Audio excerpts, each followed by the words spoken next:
یا پے در پے اس کے ساتھ فرشتے چلتے. اس طرح اس نے نا کمپیریزن کیا اپنا اور سیدنا موسیٰ علیہ السلام کا.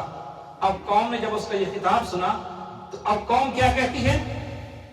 فاستخف قومہ، اس کی قوم، اس نے اپنی قوم کو فاستخف قومہ، فاستخف کا مطلب ہوتا ہے اس نے اپنی قوم کو بیوقوف بنا لیا.